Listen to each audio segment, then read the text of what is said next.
Hello everyone and welcome to my channel. I'm Stacy Ellis. I'm a registered dietitian and currently a PhD candidate at Texas Women's University. I'm currently in a series about the PhD process and answering all those questions that you may have. So if you are someone that is interested in possibly getting your PhD, make sure you check out my playlist on the grad school, and I have a lot of great information there regarding the PhD process, what to expect, tips on planning your research, a lot of great videos. So if that sounds like something that you may be interested in, make sure you check that out. Also, subscribe to my channel. Of course, that's something that we always say here on YouTube.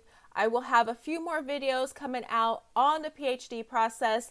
So if you are interested, please give a thumbs up and subscribe so that way you'll see my videos when they come and pop up. All right, you guys. So today we're actually talking about a very, very important topic: how to pay for your PhD program. I know one of the big elements in determining whether or not you can get your PhD or not is if you can pay for it. And I know that this was the case for me. And so I'm here to actually ease your mind regarding it. It's actually not as bad as you may think. Now, granted, there are some doctoral programs where it is expensive. For instance, if you're going to go to medical school, we all know that medical school is very expensive. Most medical students have to take out student loans to pay their way through. On the contrast, the PhD process, most of the time people, they don't need student loans. And you can actually either have the school pay your way through, or you can just get a job and be able to pay as you go. So, like I said, it is typical for most PhD programs for them to actually pay you throughout the program.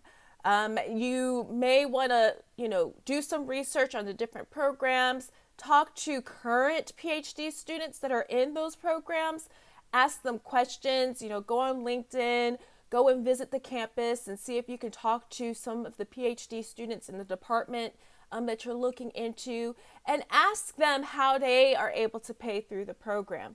Ask them if, there are scholarships, if there are, work studies. Determine that. For me, I actually had worked as a grad assistant. I worked as a grad teaching assistant and a grad assistant. And by doing so, I actually saved a lot of money. They pay you very well as a graduate assistant and graduate teaching assistant. I taught a food prep lab for 4 years. I believe it was 4 years.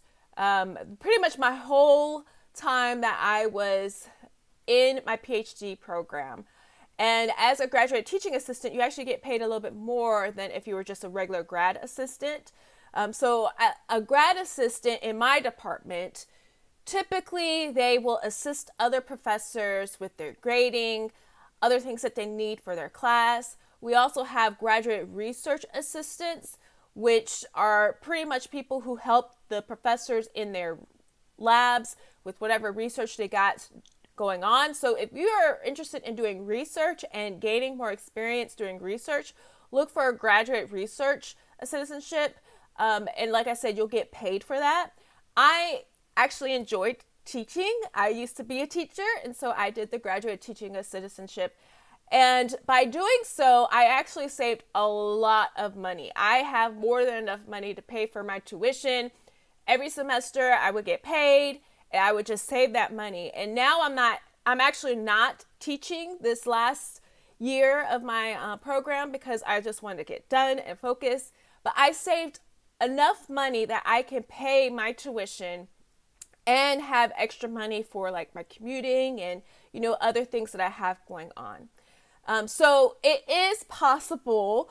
Now, not every school has, graduate research assistants or graduate teaching assistants, but it's very, very common. And so you want to look into the program. Again, some of the programs, they will just pay your way through because they know that you're going to be working on the research, which is kind of still like a graduate research assistantship. They just might not give you that title.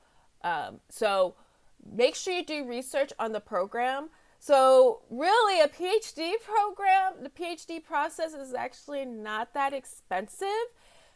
But I will say that there is a thing to keep in mind. You do want to keep in mind where you go to school at. If you're going in-state versus out-of-state, obviously out-of-state tuition is going to be a lot higher than if you did in-state tuition.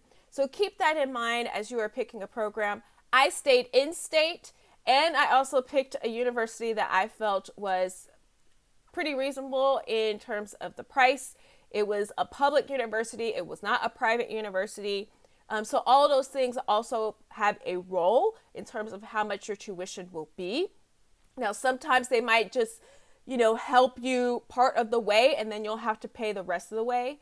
Now, I will say, I talked about how my, being a graduate teaching assistant helped pay for my tuition. It was just tuition, okay? I do have more money saved aside, but I'm also married. And so in terms of cost of living, paying for rent, paying for my gas, I honestly, if I were to think about it, I think I still would have been able to do it because there were other people who were also grad assistants in my program and in neighboring programs that was the case. They depended on that grad assistantship for paying their rent, paying for their food, all those types of things. And that was their main source of income. And so, yes, it is possible. You will have a tight budget, of course. You're not going to be able to live in like a lavish apartment and, you have to still be mindful of your budget, but it is possible. Just make sure you crunch the numbers and determine what's best for you and the program that you will be in. Now, if you're someone like me and you're lucky to have a spouse that is, working full time, that just helps a whole lot more. I was able to save thousands of dollars, literally thousands of dollars, doing my graduate teaching assistantship.